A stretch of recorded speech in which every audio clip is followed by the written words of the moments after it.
Have a very Merry Christmas. And that's a wrap on Season 3.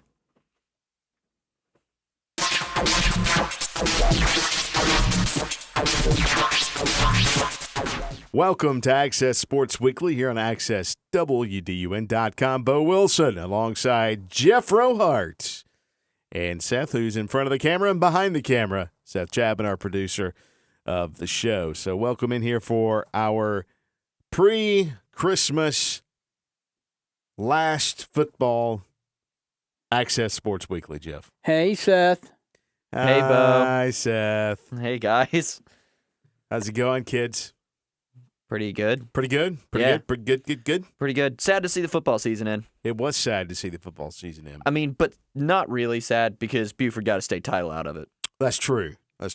So Buford winning once again. First time since 2014, though. How close was Flowery Branch to winning a state title?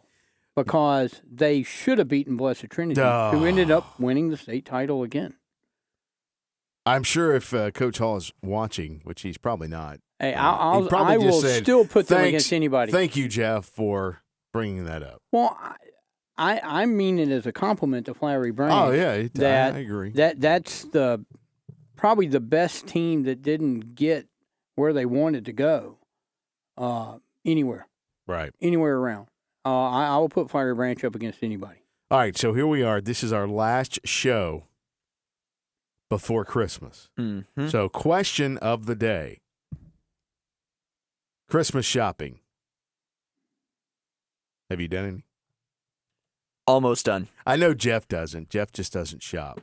Me and Brooke are almost done. We've got some last-minute orders to make, but after that, we're pretty done. The real question is not. No, I haven't. I'm not going to, but I do accept presents. Oh, you accept presents. Right. Is now a good time to mention the new structure of the show that we're going to go for? The goof-off structure to start the show. Well, we're not going to exactly Can you give me call some it more that. volume in my headphones? There it is. My gosh, that's There much it is. better. There, yeah. that better? There it is. There it is. Yeah. There you go. Thanks, Well, either Seth. way, guys, the new structure of the show is we're going to be. Wait, we have a new structure to this. I just got used to this it's not one. really that new. We're just kind of labeling it now. Where it's a label. You've been labeled, kids. Nice. Essentially, Do you have a label maker to label? not yet. We're working on it. Okay. Do we need a It's sign? not seen in the budget. Essentially, what we're doing, guys, I think we all have like a lot of fun on this show, but we're going to try and challenge ourselves. What we're going to do is essentially, I'm too old to challenge myself. you're never too old to challenge yourself, Jeff. Never. Never. Do you have a pen over there? Sorry. I didn't mean to interrupt. You did, though. Sorry. Go ahead. Nice. Finish Either up. way, new structure of the show. Bo, we're going to that try and was keep very it rude of shorter you to for you interrupt. guys. I'm just going to talk over you. You know what? There you go, Jeff. Ooh. You didn't cut his microphone. No, I didn't, but fine, I will. So neither of you can interrupt now. You have a pen? No, Bo, I don't have a pen. I have a pencil. Okay, let's A dull pencil. Yeah. Incredibly dull pencil. That guy should leave the studio to go get you. There's your label. Hey, There we go. All right. Hey, I Either can way- hear myself again. Yeah. Okay. Either way, long story short, we're going to try and do 10 minutes of, just our normal jibber jabber, just us kind of messing around in here. And then we're going to try and challenge ourselves and sum up our week and our show in the remaining 5 minutes. 5 It's minutes. going to be a challenge, folks. That's why we're doing this on the last episode of I this can already season. tell you this is going to be an epic fail. epic. Epic. Well, that's why we Challenge. do trial runs. This is essentially a trial run of Have the you new ever gotten style. on the internet and look at train wrecks? This is a label. We're going to be in that now. Hey, doesn't matter. All right, so how was your weekend? How's your week been? Did you enjoy your trip to Georgia State Stadium on Friday? Let's talk about the friendly confines of the Georgia State Stadium. Let's talk about it, kids. I would say with good weather, it would have been okay. Yeah. Okay. Horrible weather. Okay. Not a good view from the press box. Okay. Would agree. Wasn't great from the field either, where I got rained on. At least you were closer to the action, though. And And the rain.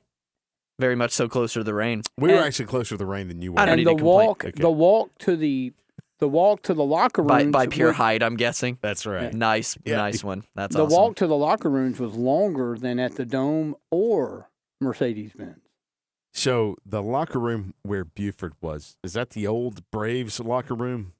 I don't know. Actually, no, that would be the visitor locker room. All I can tell you is I did ask him about a lot of the stuff because when you walked around down there, it had all the Georgia State stuff with the, like a linebacker's room and a wide receiver room. They redid the entire thing. Okay. So I have no idea. Their locker room was a big room that they shared with another team from the next game, and they just put up a cloth partition. That was their locker room. Okay. A big open area. But actually, where you went in down in the old visitor dugout, which is now a tunnel, right? I went in a back way. Okay, I never so got down to the field. He came in off of the field. Yeah, I was down on the field waiting for Jeff to text me that he was coming to the field. And I sat there and I waited for like 10 minutes in the pouring rain. And then I get the text from Jeff says, "Hey, I'm in the locker room." Ah, nice.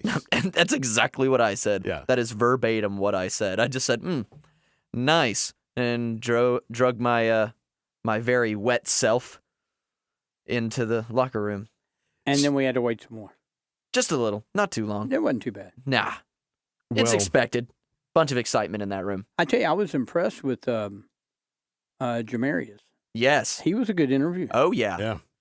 Good interview. He had some, he kind of had a good perspective on that. And, because I don't know that we've ever interviewed him. I don't think we... And I don't recall. I was don't impressed. think so. And I Well, asked him, here's the part where if we're wrong, I'm going to insert a clip of us interviewing him. There we go. But I did ask him, like, before the interview, I said, have you signed? He goes, no. I said, who's looking? And he popped off some smaller schools, and then he goes, Boise State. And I said, jump on that. The blue turf. Well, he'll make a great addition anywhere. I think he's I think he could be one of those diamonds in the rough kind of. He could play both ways. He had a clutch TD catch. He had a huge, just a perfectly read defensive play. Oh, it was beautiful. On that they had, I put in my story, they had been coached. Hey, we saw this. If we see it again, here's what to do. And he executed it perfect, and that was the game winner basically. And on Friday morning, Caleb asked me to call in to the morning show, or the morning edition, talk about the game, and that's one thing. Oh, I mean, there's many things down at Buford, but Coach Al, how many times he told us, or as he told you after a game, we saw something on film. The preparation in that game, it was just from a film perspective, right. a studying perspective. That game to me, right. I mean, it was 7-0 for the longest, and then of course Warner Robins kind of took it over. Look, it was 14-7 until there was 27 seconds left. I mean, if you look at it, let's say we take the old the way they used to do it, like quarterback, receivers, running back. Warner Robins had the edge in quarterback. Running back, I would like to say that was even, but, kind of the way Buford had been, they had been dealing with injuries, you'd have to give that to Warner Robins as well. I think the offensive line was probably a wash. Defensive line was probably a wash. Linebacker groups, probably had to give that to Warner Robins. I mean, I think they had 2 or 3 sacks from the linebacker group in the first half. Defensive backs was maybe a slight edge to Buford. I think Warner Robins had a lot of the intangibles to win that game. And then when you look at the stats at the end of that game, Buford had, almost 2-to-1 time of possession. And they were more passing yards. And more passing yards. They were outgained despite the but that's how they had to win. Control the ball. And they did it actually in the fourth quarter. They did something we don't see very often. They went to the air. How about the move? And this is nothing against Jarvis Evans, but Jarvis is a good quarterback. Yeah, he's a good quarterback, but Coach felt as if take the lefty out, put the righty in. Well, and that's what he told me and Seth. He goes, I did that because he goes, teams they planned for a left-handed quarterback, so we went to the right-hander because we felt he admitted, he goes, look, Ashton probably has a better arm, he's better in the passing game, but there are intangibles that Jarvis Evans. I mean, he doesn't make a lot of mistakes. Right. He went to the right-hander because now plays going to the opposite side of the field. maybe they didn't game plan for that enough. And I, Ashton came through with as a sophomore. I mean, boy, it's like, okay, hey, look, we're going to make a change. You go win us the state title. And he did. I mean, that's a lot to put on a guy. All right, so Georgia State Stadium hosted that whole thing, Friday, Saturday stuff. And I kind of think that it was Mother Nature just kind of being like, who were Arthur they? Blank, And the GHSA? Well, what, I know you put all of this on Roger, on Arthur Blank.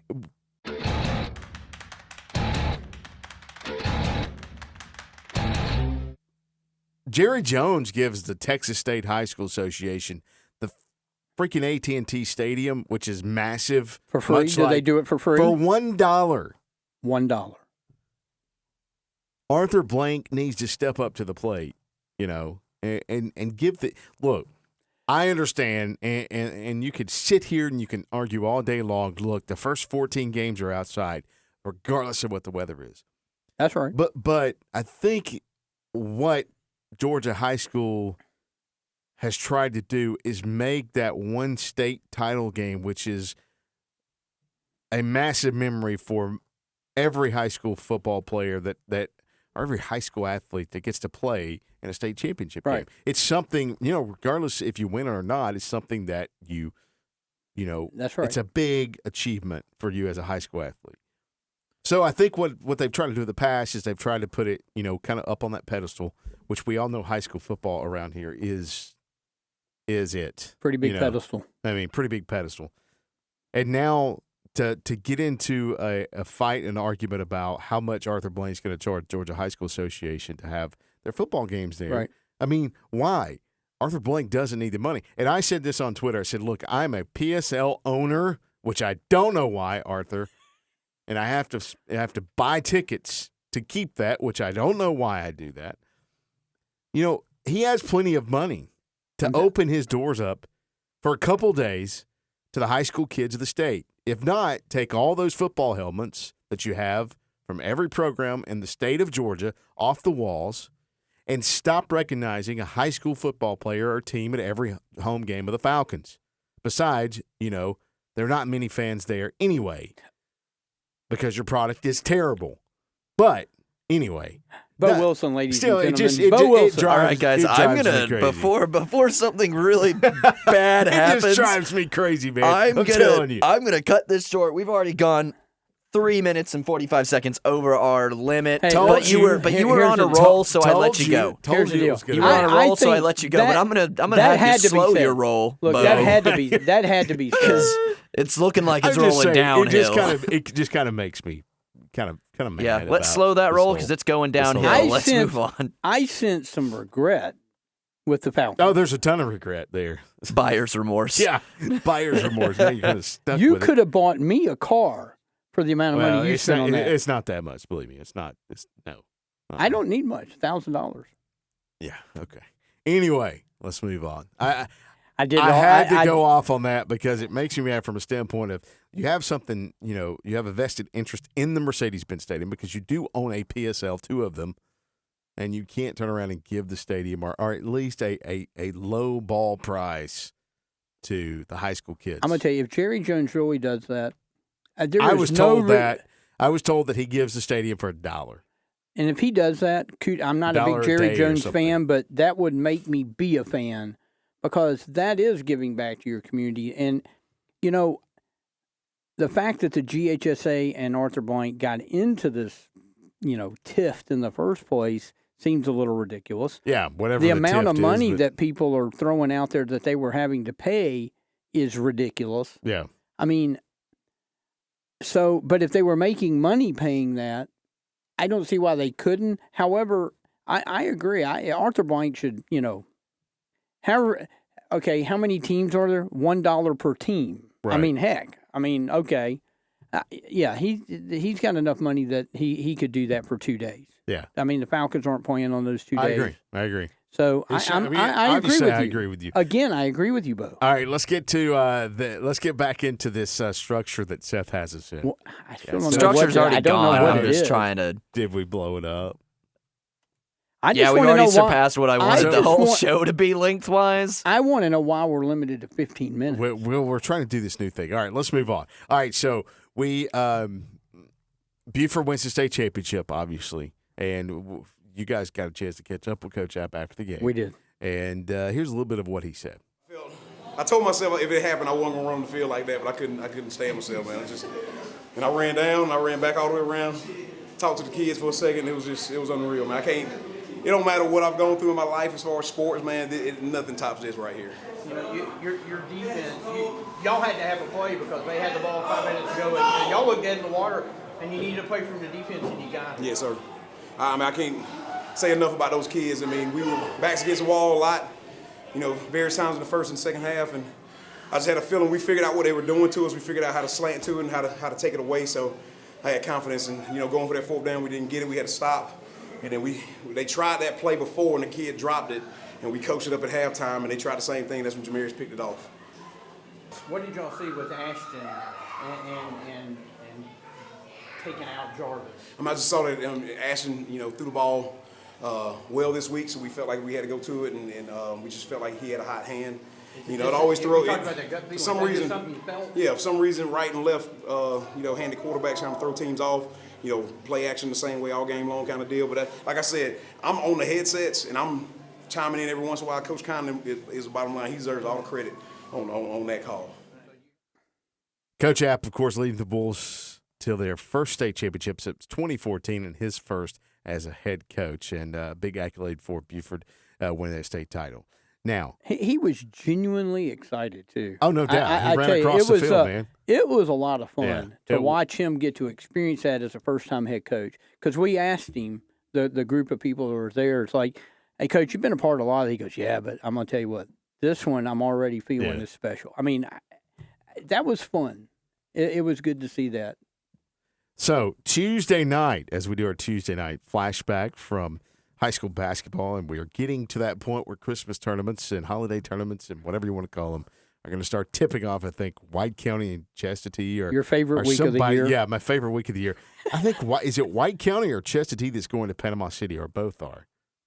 One of them is. One of them's going. So teams are starting to wander on down to their tournaments and everything. But on Tuesday, we had a chance to get out and watch Flowery Branch girls play Marist for the Region 7 4A lead. And Marist edges by, 4 points? 4 points. 4 points over the Lady Falcons, which that's their first region loss, in 2 years? Something like that, because they went undefeated all the way through the tournament last year. Courtney Newton-Gonzalez, she told us, we're young. We're still a young team. When you look at the roster, they are young. They've got their two best players, I guess, or their two best young players are no longer on the team. So they're going. They've got some issues right now. They suffered an injury. We don't know how. So yeah, I mean, but she kind of felt when we talked at the beginning of the year, she goes, "I think we're going to be good. We're going to be young, but there's going to be some growing pains," and I think they're going through that. And and you caught up with her last night to talk about, and she talked about the youth, right? She did. Coach, that was first half. I mean, both offenses trying to, had some early success. Yeah. Third quarter kind of got away from you. Yeah. What happened there? I just thought we started to overthink the game a little bit too much. Sometimes in big games when kids haven't been in those situations and tend to overthink and just not play basketball, just be natural to the game and take what the game's giving you. I thought that they were tough in those moments, and we've got to be tougher in those moments. Yeah, you could sense that she was a little frustrated. I think a little bit in that interview. I think this is her fourth, fifth year now. And she's basically at an all-star roster.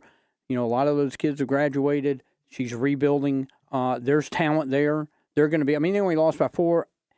Seth, you were there watching. I think that was probably not one of their better games they probably played this year. And they were still within striking distance. Oh, yeah, still a very close game. And I don't want to give a scouting report, but I think if you watch, if you were there and watched that game, I think that Marist showed how right now you can beat them. And so they're going to have to make some adjustments and figure some things out. But again, they're young and they've got to learn some of these things. She mentioned to us about, just thinking. They started to think during the game, and we all played sport. As soon as you start thinking, you're done for. Yeah, stop thinking. All right, so that will be an interesting thing to watch as Lanier Land comes up too, which is we think is a pretty wide open tournament. We'll talk about Lanier Land though later. Okay, Seth, do you have any picks this week? I do have some picks. Got some stuff from Buford, our state winners. That'll be some pretty cool stuff. Got some epic plays from there. Epic. Absolutely epic. Got some cool stuff from our Tuesday night basketball game. Okay. And we'll just kind of, here you guys go. This week's version of Seth's Picks.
As always, good highlights from Seth as he is out and about just about every week getting some good highlights of our local teams. Okay, so now your favorite part of the show as we announce this week's Will Hart Team of the Week. There's that big voice guy somewhere in the room again. I've heard he's not that big. Oh, and now he's interjecting himself just whenever. Okay. Actually, just about 5'11". And there he is again. So, anyway, we're kind of going off script this week, and I think we talked about it. When are we ever on script? I know. Well, there's no script. We tried to be on script today, but we blew that out of the water as usual. So it was your soliloquy. Sorry. It's not a soliloquy. That's a rant. I get mad. I get mad at that crap. Anyway, so we're going kind of off schedule or script with our Will Hart Team of the Week because a state championship really trumps anything you can do in high school sports. So therefore, our Will Hart Team of the Week. I made you wait for it. Thanks. Buford Wolves. Yeah, I don't think there's any. I don't think there's any. I don't even think we even had any other nominees because I don't know how you not pick a state champ. Right. We all came to like a unanimous decision. It was unanimous. On that. Yes. So we just maybe I should start calling it like a boxing match or a UFC fight. By unanimous decision, the Buford Wolves. There you go. That voice again. Thank you, Bruce Buffer. Welcome. That's his real voice. That's my actual voice, guys. All right, so the one you grow tired of every week. Congrats to Buford. Of course, we this segment is not sponsored, so we have no fancy trophy or plaque or anything. But you do get the title of this week's Will Hart Team of the Week, the Buford Wolves, for winning Class 5A state championship. All right, guys. Well, that's a wrap for the show today. I hope you guys have a very, very, very, very, very, very, very Merry Christmas and a happy holiday season. It's a lot of Aries. This is a lot of Aries. I think I will. You think you will? I think okay, as we wrap this, what are we calling this season? Season 3? Yes. Our season 3, well, it's in the books now as we'll begin a new season coming up with high school basketball season. Oh, I completely forgot, guys. I have gotten an email or two and a request or two from parents regarding photos that I take at games since I'm out and about so much doing, my photography and my video stuffs. I am going to start doing this new thing where I'm going to take my 10 best photos that I get in a week, and I'm going to put them on my personal website, which I will put somewhere down here, like near my collarbone area, I guess. Maybe in the bottom of this screen here, possibly. Maybe I'll do it twice, who knows. But I'll throw my website up on the page, and there will be a link in the description in the video. I'm not saying a thing. That Continue on, Seth. Where you can go to my website and you can see my top 10 pictures of the week, and they will be available for purchase. And there it is, folks. Yeah, that's it. It's Arthur Blank, right there. Right down Arthur there. Blank. What? I'm giving it away for free. He's going to make you pay for it. All right, so what is the website? Oh, you're going to put it down. Yeah, the link will be right Somewhere here. right here. Where's it, Under my where's it? fingers. Oh, okay. I can put it on you guys, too. I'll put it on you guys, Okay. right now. There. Okay. So it's like somewhere in here, It'll be somewhere in there. like on the screen, Yeah, sure. like maybe across here. Possibly. Okay, we got to get out of here, folks. All right, guys. Happy Merry Christmas. Ours is Merry Christmas, Happy New Year, Happy Holidays to everyone out there. For Jeff Hart, Seth Chabot, our producer, I'm Bo Wilson. Have a great rest of your week, everyone.